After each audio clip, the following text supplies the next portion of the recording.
दोस्तों, आज आप सुनेंगे मुंशी प्रेमचंद की बहुत ही प्रसिद्ध कहानी पूस की रात। चलिए सुनते हैं। हल्कू ने आकर स्त्री से कहा, सहना आया है, लाओ जो रुपए रखे उसे दे दूं, किसी तरह गला तो छूटे। मुन्नी झाड़ू लगा रही थी, पीछे फिरकर बोली, 3 ही तो रुपए हैं, दे दोगे तो कम्बल कहाँ से आवेगा? माघ पूस की रात हार में कैसे कटेगी? उससे कह दो फसल पर दे देंगे, अभी नहीं। हल्कू एक क्षण अनिश्चित दशा में खड़ा रहा। पूस सिर पर आ गया। कम्बल के बिना हार में रात को वह किसी तरह नहीं जा सकता, मगर सहना मानेगा नहीं, घुड़कियां जमावेगा, गालियां देगा। बला से जाड़ों में मरेंगे, बला तो सिर से टल जाएगी। यह सोचता हुआ वह अपना भारी भरकम डील लिए हुए, जो उसके नाम को झूठ सिद्ध करता था, स्त्री के समीप आ गया और खुशामद करके बोला, ला दे दे, गला तो छूटे, कम्बल के लिए कोई दूसरा उपाय सोचूंगा। मुन्नी उसके पास से दूर हट गई और आंखें तरेरती हुई बोली, कर चुके दूसरा उपाय, जरा सुनूं तो कौन सा उपाय करोगे?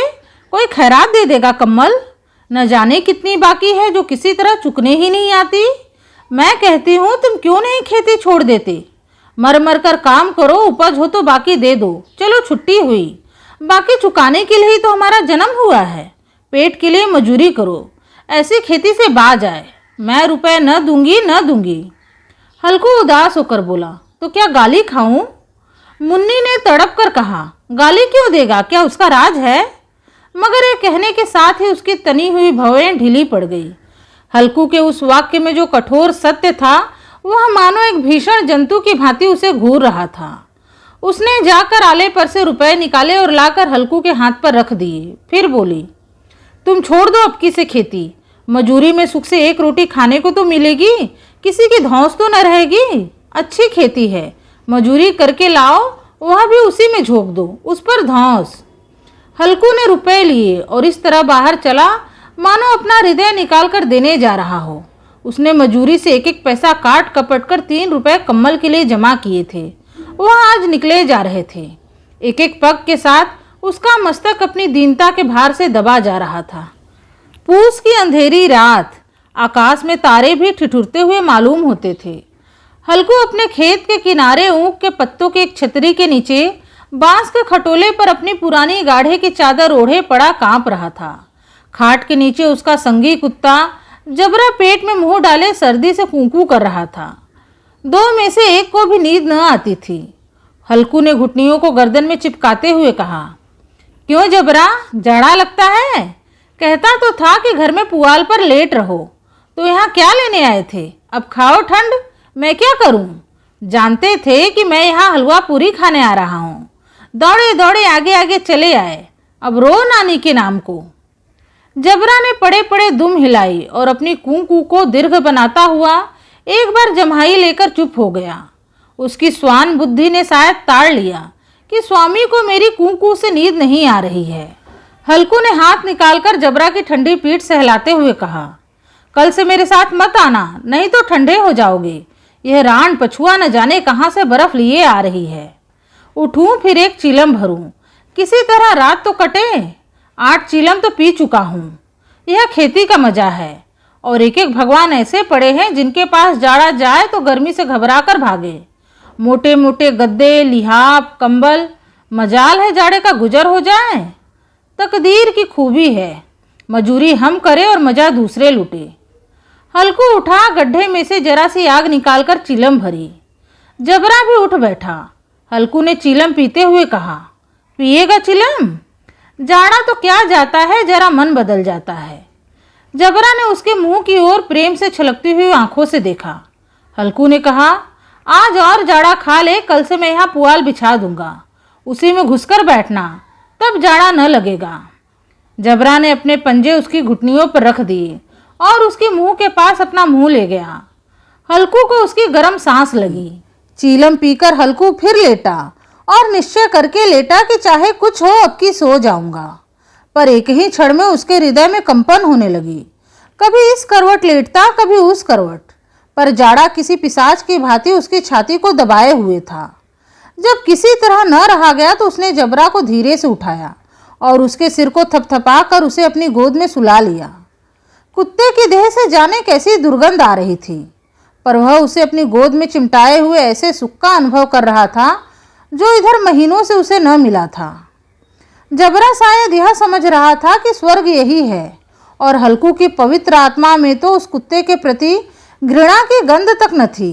अपने किसी अभिन्न मित्र या भाई को भी वह इतनी ही तत्परता से गले लगाता। वह अपनी दीनता से आहत न था जिसने आज उसे इस दशा को पहुंचा दिया। इस अनोखी मैत्री ने जैसे उसकी आत्मा के सब द्वार खोल दिए और उनका एक एक अणु प्रकाश से चमक रहा था। सहसा जबरा ने किसी जानवर की आहट पाई। इस विशेष आत्मीयता ने उसमें एक नई स्फूर्ति पैदा कर दी थी जो हवा के ठंडे झोंकों को तुच्छ समझती थी। वह झपट कर उठा और छपरी से बाहर आकर भूखने लगा। हल्कू ने उसे कई बार चुमकाकर बुलाया, पर वह उसके पास न आया। हार में चारों तरफ दौड़ दौड़ कर भूखता रहा। एक क्षण के लिए आ भी जाता तो तुरंत ही फिर दौड़ता। कर्तव्य उसके हृदय में अरमान की भांति उछल रहा था। 1 घंटा और गुजर गया। रात ने शीत को हवा से धतकाना शुरू किया। हल्कू उठ बैठा और दोनों घुटनों को छाती से मिलाकर सिर को उसमें छिपा लिया। फिर भी ठंड कम न हुई। ऐसा जान पड़ता था सारा रक्त जम गया है, धमनियों में रक्त की जगह हिम बह रहा है।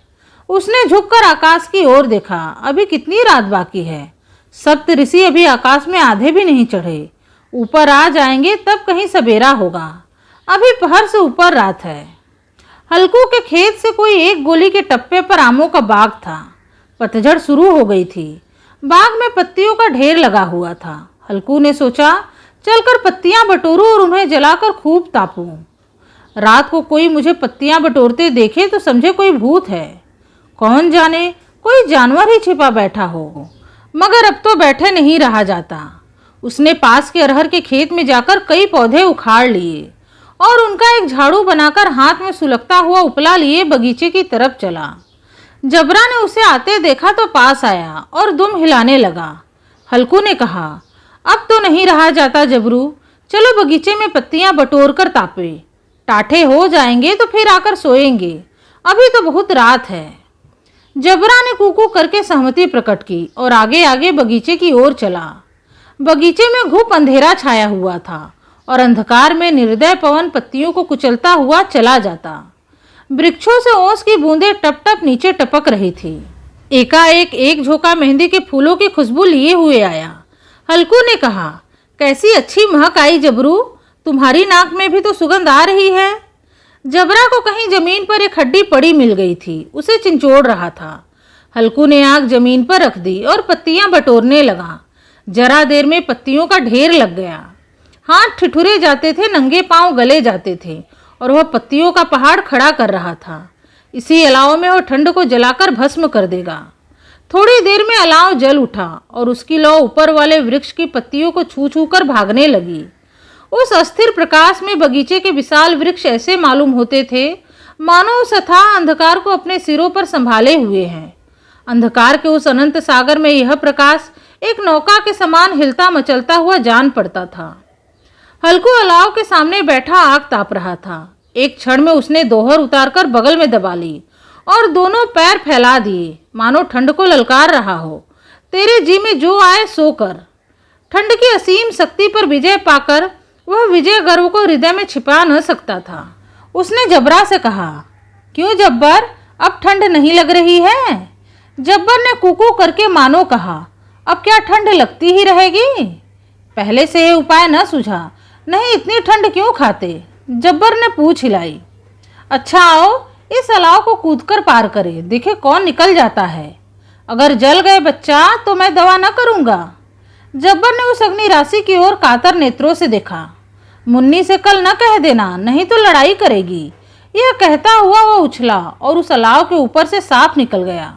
पैरों में जरा लपट लगी पर वह कोई बात न थी। जबरा आग के गिर्द घूमकर उसके पास आ खड़ा हुआ। हल्कू ने कहा, चलो चलो अब की सही नहीं, ऊपर से कूद कर आओ। वह फिर कूदा और अलाव के इस पार आ गया। पत्तियां जल चुकी थी। बगीचे में फिर अंधेरा छा गया। राख के नीचे कुछ कुछ आग बाकी थी जो हवा का झोंका आ जाने पर जरा जाग उठती थी, पर एक ही क्षण में फिर आंखें बंद कर लेती थी। हल्कू ने चादर ओढ़ ली और गर्म राख के पास बैठा हुआ एक गीत गुनगुनाने लगा। उसके बदन में गर्मी आ गई थी, पर ज्यों-ज्यों शीत बढ़ती जाती थी उसे आलस से दबाए लेता था।